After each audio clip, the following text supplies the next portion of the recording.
In our last video, we explored Chapter 1, Loose Cargo, which led to 2 deaths on the cargo deck. We now know what happened to Nathan Peters' brother.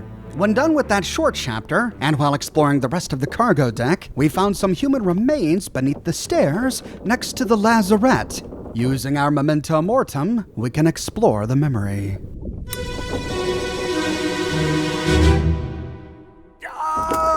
Keep pressure here. Hold him down. What madness is this? 20 years my steward, and never a doubt on your sanity. Explain yourself. Those ungodly beasts carry a curse. Throw them back or doom us all. Tie him up and put him in the lazarette with those things. He may yet find his senses. Come on. All's fine, John. Been in worse spots, I think. Where's the rest of his leg? Oh, we found the rest of his leg. It was hiding under the stairs, but they dragged his body all the way out here. We see that the man holding our victim is the ship's steward, and our victim, whose name we know is John, was one of the executioners in the Justice at Sea sketch. He is being attended to by the ship's doctor and the doctor's mate, and we find presumably the culprit being dragged away by Charles Minor. The captain stands nearby, and readying a rope, presumably to tie the hands of the assailant, is the bosun. Then heading upstairs, we see Edward Spratt, the artist, and the butcher being held back from ogling the scene by the gunner's mate. And then the memory ends.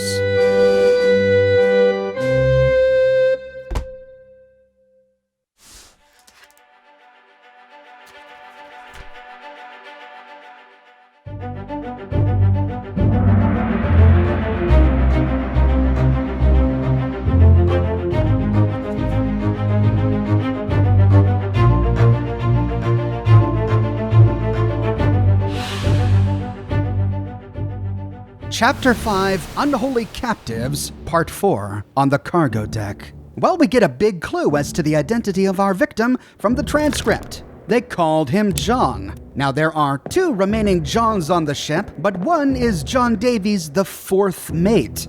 We haven't identified him yet, but our victim was not wearing an officer's uniform, so we need to look elsewhere. Scrolling down, our next John is John Naples, a seaman. Our victim was dressed as a seaman, so looks like we found our victim. Now to record his death. Well, he clearly died from blood loss after losing his leg. We found his leg under the stairs, but we didn't see him lose his leg. However, there are a couple of clues that tell us exactly what happened. Examining the scene again, we find blood all over the deck and a sword right next to the man being dragged away, presumably the assailant. And we see a trail of blood leading back towards the lazarette. That's where we know he lost his leg. Putting all this together, it's safe to say that his leg was severed with a sword. Now to name his attacker. The captain here gives us a big clue. 20 years my steward, he says, and never a doubt on your sanity. Chopping off the leg of a man with a sword for presumably no reason at all is quite the insane move, so the captain was likely addressing the assailant. And inspecting the ship manifest, we find that the captain's steward is Philip Dahl from Sweden. And what was the last thing the assailant said before he was dragged away? Eradorar, you fools. That is Swedish. With that, we can identify John Naples' murderer as Philip Dahl, the captain's steward. What could have happened that drove Philip to attack a fellow crew member? He said something about throwing those beasts back into the sea. And the captain said to toss Philip in amongst those things, those creatures. This altercation happened next to the lazarette. Could it be that the captain captured some of these creatures? Philip objected and was trying to free them when he was stopped by John, which led to the murder? Heading upstairs, we can better explore this scene, which we left before we could finish because we ran out of time. We see a number of men readying a stretcher, presumably for this man lying on the ground. This was one of our Indian friends who was comforting another Indian who was dying of illness in a previous episode. But how did he die? We see the 3rd mate, Martin, giving directions to 3 men who are carrying, what is that? A large chest down the steps. That's it for this scene. When ready, we can activate the memento mortem. And it's the body about to be laid on a stretcher.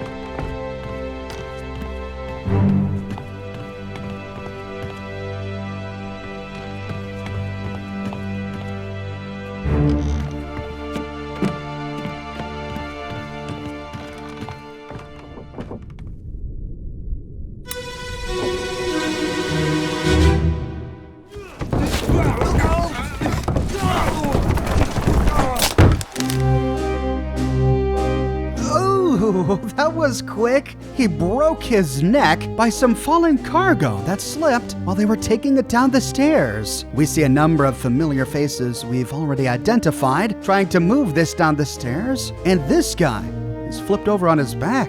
What happened to him?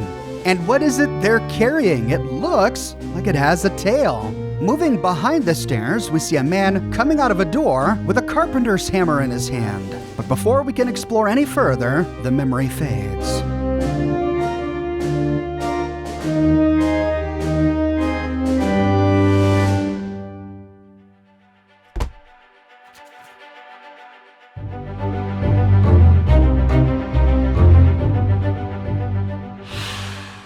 Part 3 on the Orlup deck.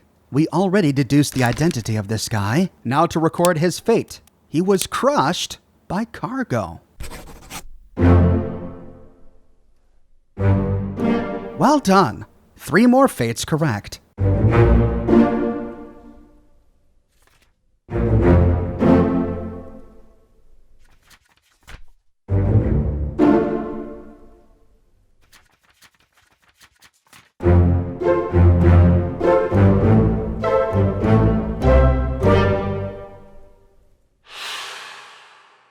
Taking a look at the sketch, we see that every face of the people who were present during this death is unblurred. We've identified some of them, but there are still a few we have yet to identify. Namely, these two. The man with the mallet, and heading inside the room, this man with the saw. The clues to their identity lie in the activities that they're engaged with. Taking a look at the ship map, we see that this room is the carpenter's shop, which explains the mallet and the saw. So the 2 men in this room must be the carpenter and the carpenter's mate. But which one is which? We find our answer in a previous episode. We saw the man in the hammer die in Chapter 6, Soldiers of the Sea, Part 8. He killed one of the monsters, but got speared in the process.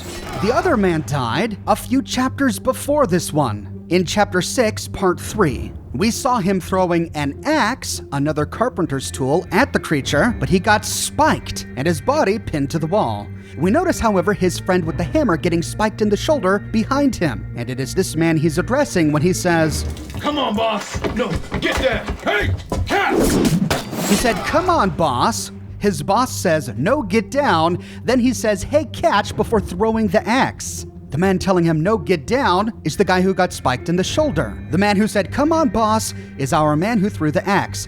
Therefore, going back to Unholy Captives, the man who comes out holding the hammer is the other guy's boss. Therefore, he must be Winston Smith, the carpenter. And the man who called him boss must be Marcus Gibbs, the carpenter's mate. Both from America, and both, as we heard, with American accents. Heading back to the memory, we can try to get a better look at exactly what it is they're carrying down these stairs. It's covered in a tarp of some sort, it's in a net, and it has a tail. Did they pull this from the sea? Is this one of the creatures Philip Dahl was talking about when he said to cast them back? Why did they try to keep it?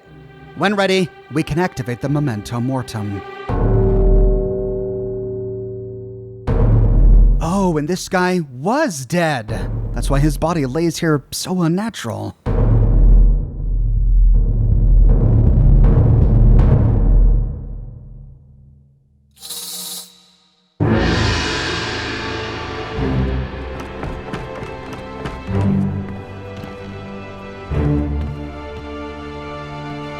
ghostly trail places him at the top of the stairs. When ready, we can explore the memory. Clear the deck, move the boats astern, and throw the bodies over.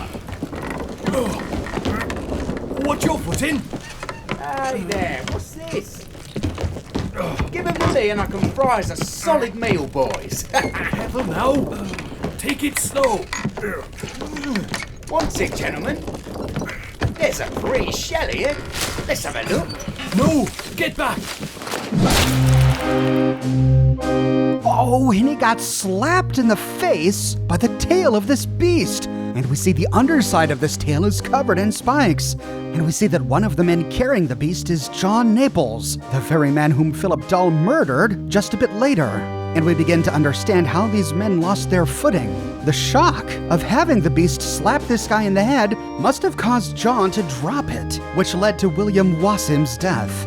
We saw a couple of the stewards standing nearby, one of which we have yet to identify. On the other side of this deck, we see Philip Dull racing away.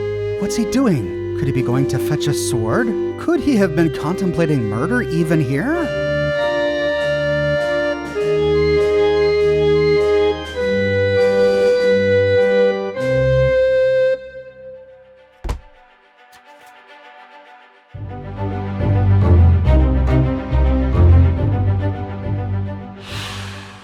Chapter 5, Part 2, On the Gun Deck. The key to deducing this guy's identity lies within the transcript. He says, "Give 'em to me, and I can fry us a solid meal, boys." And we see in this scene that he's holding some sort of fork. He had a strong English accent, and putting all of this together tells us that our victim here is Thomas Sefton, the cook from England.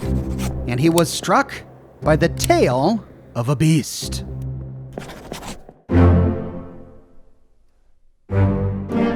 Well done.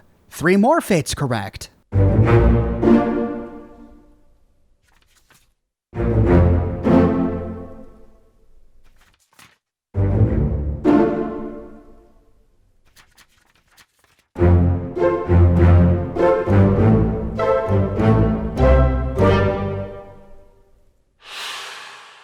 And with that, we are 3/4 of the way through identifying the fate of every person who sailed aboard the Obra Dinn. Back in the memory, we can continue to explore to see if there was anything we missed, and sure enough, we can head up the stairs to reach topside. Here we find a number of seamen and topmen milling about. But more interestingly, we find 3 men whom we've already identified lifting a large chest out of a dinghy. What is this large chest? Heading to the middle of the ship, we see quite a commotion. 2 bodies lying on the ground, and the doctor holding a spike in his hand. We see Henry Brennan leaning over the corpse of one of these men. Perhaps it was now he began hatching his plan to assail the captain. And we haven't identified either of the 2 bodies we find here. Moving on from here, we find the officers deep in discussion. The captain talking to 3rd Mate Martin with the 1st mate nearby. When ready, we can activate the Memento Mortem. And it highlights both of the corpses on the ground near to Henry Evans, the surgeon.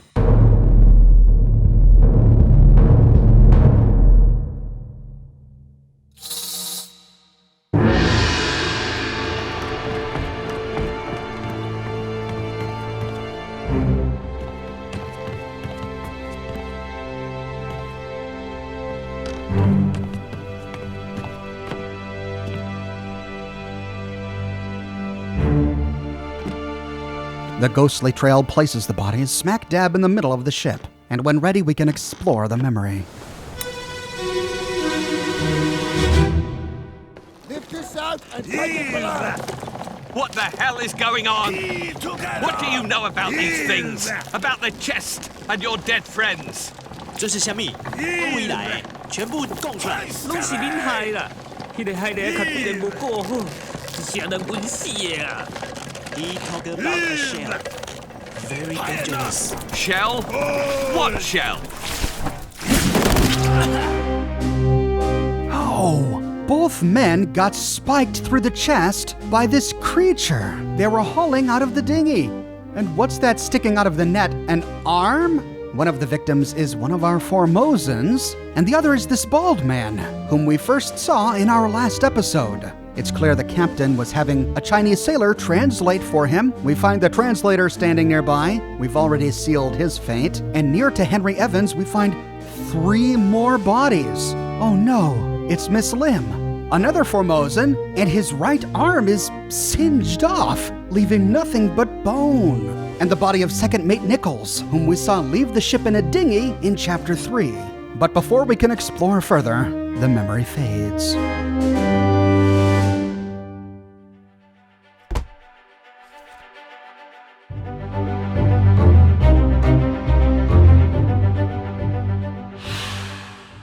Chapter 5, Part 1.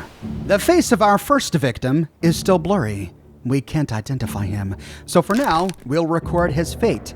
He was spiked by a beast. But the face of our second victim is now unblurred. But it was blurry as early as our last episode when we first saw him. What happened between then and now that gave us enough information to unblur his face? We see that he has a very difficult deduction rating, so this is going to be a tricky one. First, we'll record his fate. He was spiked by a terrible beast, and now we need to deduce his identity. Taking a look at the Life at Sea sketch, there were only 3 black men on board the Obra Dinn.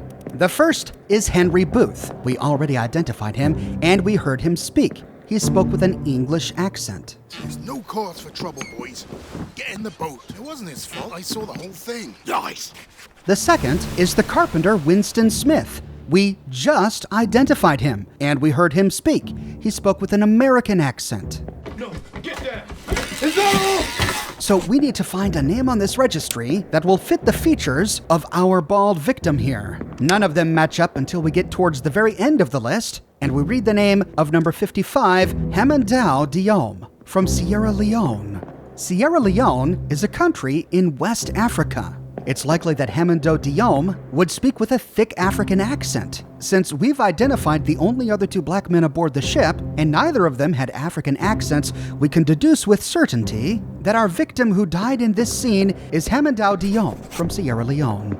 With our victims identified, we can further explore the scene. We see that the bosun had a close brush with death. The spikes barely missed him. And notice that he's right next to Charles Minor, another indication that Charles is his mate. Looking behind Hamandao, we see the spike coming out of his back. It must have been flung with quite a lot of force to spear both of these men. Hamandao was holding our Formosan with his hands behind his back, as if he had been in trouble. And they're pulling this beast out of the boat, and we find these 3 corpses lying on the deck. Heading over to the dinghy, we see the men begin to haul the chest out of the dinghy. A picture begins to paint itself. These are some of the same characters whom we saw being kidnapped in Chapter 3, Murder, Part 3. In that chapter, Second Mate Nichols and a few other sailors were kidnapping the Formosans and putting them on a dinghy. 2 chapters later, it looks like the Obra Dinn tracked them down and recovered the dinghy. But we only find a few people left. Our officer kidnapper lies dead, and 2 of the Formosans lie dead. And in the dinghy was this chest. We begin to understand the motive for the kidnapping.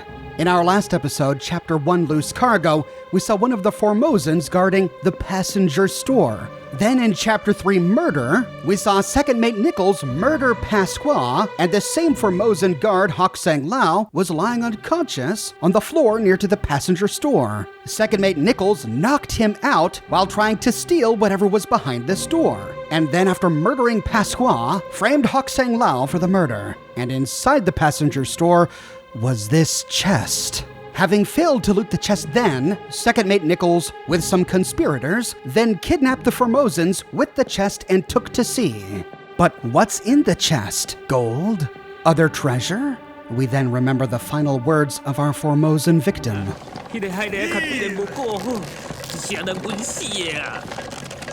about a shell. Very dangerous. Shell? What shell? This is all your fault. The shell must be protected. But Shell, we remember Shell. What was it the cook said just before he died? Want it, gentlemen? There's a pretty shell here. Let's have a look. There's a pretty shell here. Let's have a look. But where was the shell? Could it have been in the chest? Heading back to Chapter 3 Murder, we see that Second Mate Nichols had opened the chest, and inside was a glimmering shell. Could this be what the cook saw? But if so, how did the cook find one on the body of the beast they were carrying below? To find answers, we need to pull out the memento mortem to explore the next memory.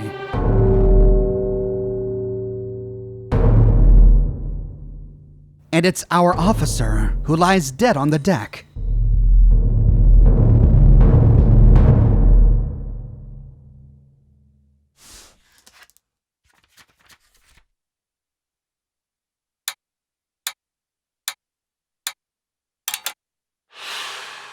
But with that, we complete Chapter 5, Unholy Captives. 5 people died this chapter, which took place just off the coast of the Canary Islands. We identified almost everyone, but not our Formosan guard. From here, Chapter 5 moves on to the very next chapter directly from this memory. And so we'll have to tackle that chapter in my next episode. I publish new videos each week on my channel, so if you don't want to miss the next episode, be sure to subscribe and to click that bell notification button. If you have and you still feel like you're missing out on YouTube notifications, consider following me on Twitter at Oxhorn. I update Twitter manually with every new piece of content that I publish. I have a shirt shop with completely unique designs that you can't find anywhere else. My designs come on shirts in a variety of men's, women's, and children's sizes, and in a wide array of colors. You can find them on other products as well, like smartphone cases, pillows, posters, mugs, stickers, prints, etc. So if interested, you can find a link to my shop in the description below, or you can click here. If you like what I do and you want to support me in a more personal way, consider becoming a patron on Patreon or a member here on YouTube. But more than anything, I'm just so glad you're here watching this video with me today. Thank you so much for watching, and I'll see you soon with more brand new videos.